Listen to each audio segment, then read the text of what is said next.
wabarakatuh. Alhamdulillah, alhamdulillahi wa kafa, wassalatu wassalamu ala rasulillahil mustafa wa ala alihi wa sahbihi wa man wafa. Amma ba'd, salaweh puji saleba syukur dipulangkan kepada Allah Rabb semesta alam. Sabar rahasia salawat sajaniah salam dipulangkan kepada baginda Nabi besar Muhammad, Rasul junjungan alam. Yang sama-sama kita hormati imam masjid, para guru-guru, alim ulama, cadia pandai suluh bendang dalam nagali dan malam rintangan kitab siang tagak bapituah ayah suci tapian janiah tampai minum orang banyak.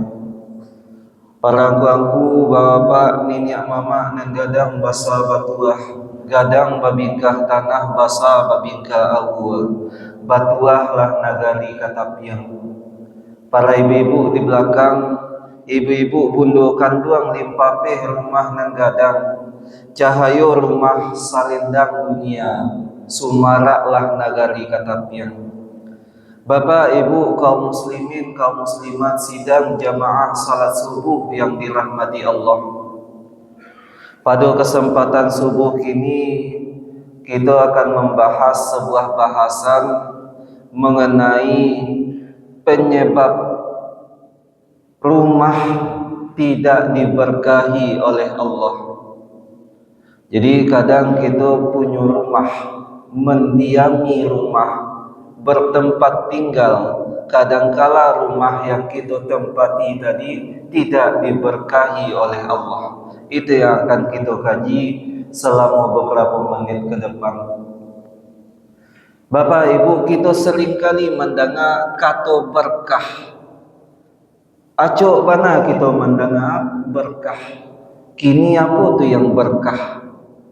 Kalaulah kita bahasakan dengan bahasa sederhana, berkah itu adalah karunia yang datang dari Allah yang mendatangkan kebaikan dan manfaat.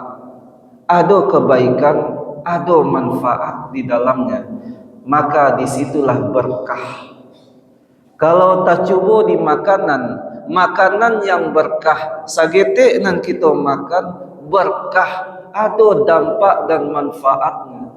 Kok tak cuba di gaji pitih, walaupun sagete gaji yang kita terima, sagete pitih yang kita dapatkan, kadangkala ada yang gajinya 1 juta, 1,5 juta, namun ada keberkahan di dalamnya. Walaupun banyak anaknya, ada istrinya yang akan memakai uang tersebut, namun berkah.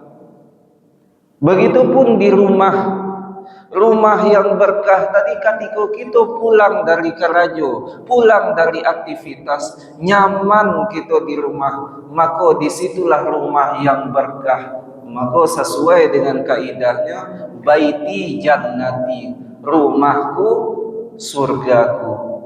Namun kadang ada kalanya rumah tadi dicabut keberkahannya oleh Allah disebabkan beberapa perkara. Perkara yang pertama, kenapa rumah tadi dicabut keberkahannya oleh Allah? Karena rumah tersebut ada di dalamnya penghuninya tidak mendirikan sholat. Andai kata penghuninya tadi tidak mendirikan sholat, maka sejatinya keberkahan rumah tersebut akan dicabut oleh Allah. Sesuai dengan sabda Rasulullah, dirikanlah solat kalian di rumah kalian, dan janganlah kalian menjadikan rumah sebagai kuburan. Sejatinya sabda Rasulullah ini mendirikan solat di rumah itu terfokus kepada solat sunnah. Maka hidupkanlah solat tersebut di rumah-rumah kita. Jangan jadikan rumah tadi sebagai kuburan yang hampa. Penyebab kedua, kenapa rumah tadi dicabut keberkahannya oleh Allah? Karena di dalamnya penghuninya tidak ada yang membaca Al-Quran. Kadang mirisnya gitu Bapak dan Ibu, fasilitas lengkap di rumah tadi. Ada akuarium, ada lukisan ornamen berbagai macam.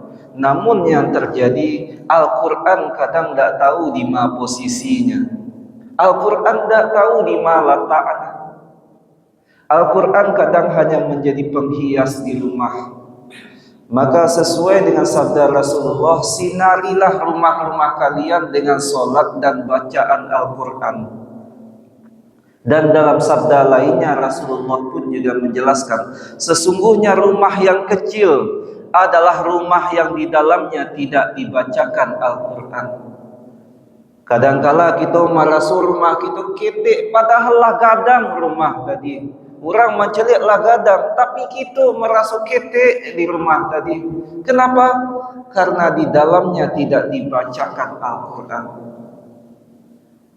Dan ketiga Bapak dan Ibu, rumah yang penghuninya tidak berbakti kepada orang tuanya, dan di dalamnya terdapat orang tua yang menyia-nyiakan hak anaknya. Jadi kadang kita Bapak dan Ibu, tatkala kita sudah memiliki rumah, apa nanti jadi? Kadang orang tua kita di kampung, dek kita lah fokus di perantauan, nan rumah kita lah kita diami. Orang tua di kampung tak ditanya oleh baa kabarnya. Minimal ndak bana kita pulang ditelepon agak sekali dua kali. Tujuannya apa? Supaya ridha Allah fi ridha walidain. Tadi ridhonya Allah tergantung kepada ridha orang tua. Senang hati orang tua tadi tentu akan mendatangkan keberkahan pula bagi kita. Namun yang terjadi, tatkala kita sudah memiliki rumah, lupa akan yang di kampung. Dan begitu pun kepada kita selaku orang tua, tatkala sudah memiliki rumah, kitalah punya anak, kadang hak anak kita sia-siakan. Hak anak tadi apa? Pertamanya mendapatkan makanan yang baik dan bergizi. Iyo betul lah kita agiah makanan anak tadi yang baik dan bergizi, sehat pula lah. Yang kedua, anak tadi berhaknya mendapatkan pakaian yang baik. Lah kita agiahnya pakaian yang baik, betul. Yang ketiga, anak tadi berhaknya mendapatkan pendidikan yang baik. Lah kita sekolahkan anak tadi ke tempat lembaga pendidikan yang terbaik, betul. Namun di mana kurangnya lagi kita menyia-nyiakan hak anak.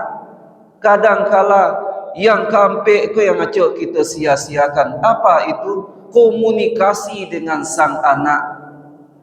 Sejatinya sang anak itu membutuhkan komunikasi antara kita selaku orang tua dengan sang anak. Namun yang terjadi apa? Tatkala kita sudah di rumah, tatkala kita sudah di rumah pulang dari bekerja, yang terjadi apa? Orang tua kadangkala tidak berkomunikasi dengan anaknya. Kadang kita sebagai orang tua lelah sehabis bekerja. Yang terjadi apa? Sesampai di rumah bukan berkomunikasi, kadang sibuk mencari HP, mencari berita-berita. Yang komunikasi dengan anak lupa.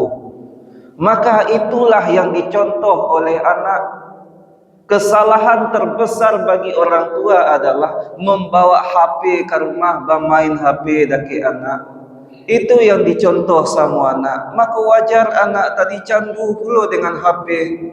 Dan ketikanya candu, yang nyecaliak, yang nyotonton tadi, tentu itu akan menjadi guru baginya. Itu yang akan ditiru bagi si anak. Maka wajar banyak terjadi penyimpangan-penyimpangan terhadap anak. Baikkah itu kasus kekerasan, LGBT dan sebagainya, disebabkan apa? Salah satunya tontonan yang menjadi tuntunan. Tontonannya tadilah yang menjadi guru bagi si anak. Jadi jangan sampai kita sia-siakan hak anak. Salah satunya komunikasi. hadirkanlah komunikasi yang baik antara kita selaku orang tua dengan anak. Selanjutnya Bapak dan Ibu, penyebab rumah tadi tidak diberkahi oleh Allah yang keempat, rumah yang di dalamnya selalu ada pertengkaran, cekcok antara suami dan istri ataupun dengan tetangga sekitar. Kadang iko yang cok terjadi masalah saete bagi ibu langsung dibesar-besarkan. Bagi apa kadang tak perlu sabaran. Tentu dalam berumah tangga kita butuh sabar, butuh komunikasi yang baik. Jangan sampai cekcok itu yang menyebabkan keberkahan itu dicabut oleh Allah. Dan begitu pun dengan kita bertetangga. Jangan sampai ada tetangga tidak nyaman dengan kehadiran kita. Tentu kita mesti baik dengan pasangan, baik pula dengan tetangga, supaya rumah yang kita diami, rumah yang diberkahi oleh Allah. Yang kelima, rumah yang penghuninya atau rumah yang di dalamnya jarang dibacakan zikir. Dalam hadis yang diriwayatkan oleh Imam Muslim, perumpamaan rumah yang dimakmurkan dengan zikir dan rumah yang tidak dimakmurkan dengan zikir seperti orang yang hidup ataupun mati. Jadi tatkala rumah tadi dihidupkan dengan zikir seperti orang yang hidup, rumah tadi tidak dihidupkan dengan zikir, perumpamaannya seperti orang yang mati. Begitu jauh perbedaannya tadi, maka hidupilah rumah tadi dengan zikir-zikir yang kita lantunkan. Yang keenam, kenapa rumah tadi dicabut keberkahannya oleh Allah? Iko kadang masalah sepele bagi kita, namun besar dampaknya. Yang keenam adalah rumah tadi terdapat penghuninya yang sering memubazirkan, menyia-nyiakan makanan atau membuang makanan dengan sengaja. Bagi kita kadang diambil makanan sebanyak-banyaknya, kadang dak habis, kadang basiso. Perbuatan-perbuatan mubazir itulah yang menyebabkan keberkahan itu dicabut oleh Allah. Maka tatkala makan, ambil sesuai dengan porsi kita, ambil sesuai dengan kemampuan kita bisa menghabiskan makanan. Jangan sampai diambil makanan 1, 2, 3 sampai 5. Namun yang tak jadi apa? Selesai itu dah habis basiso dicampakkan. Maka disitulah yang namanya mubazir.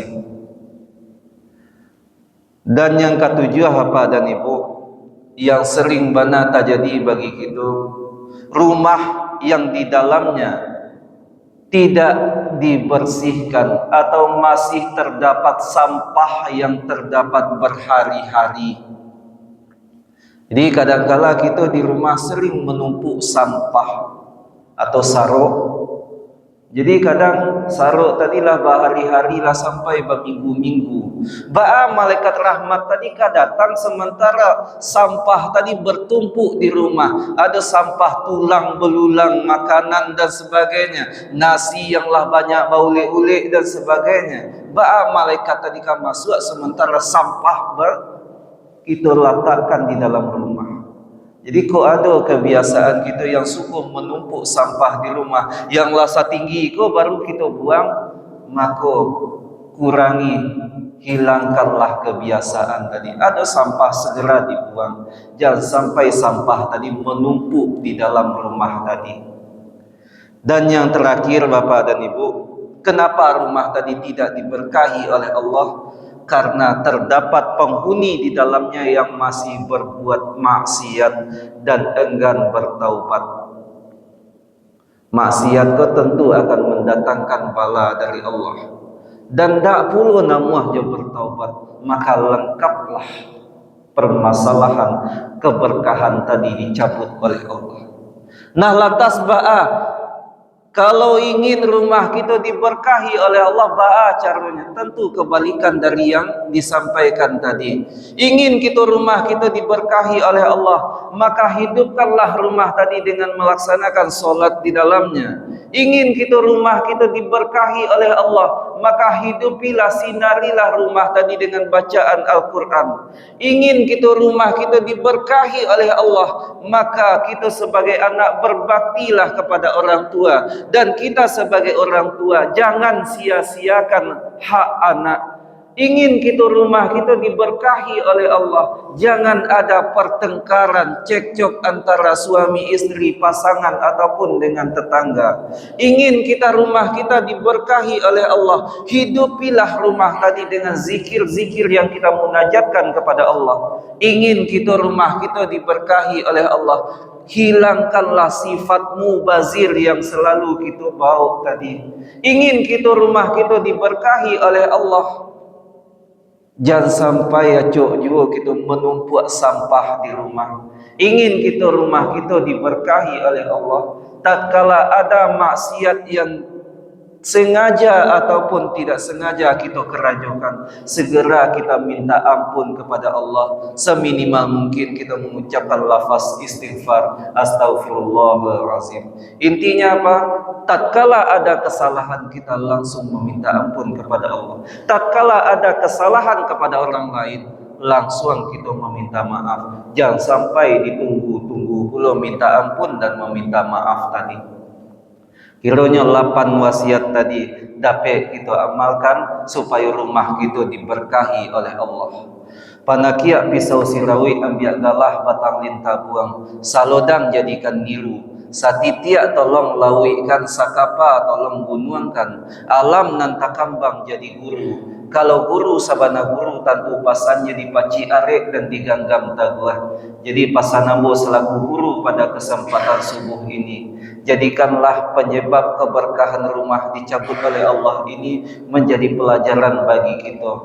Jadikanlah rumah yang kita diami memang betul-betul rumah yang diberkahi, dan memang betul-betul baiti jannati, rumahku surgaku, nyaman, aman, damai kita tinggal di dalamnya. Billahi taufiq wal hidayah wa ridha wal inayah. Assalamualaikum warahmatullahi wabarakatuh.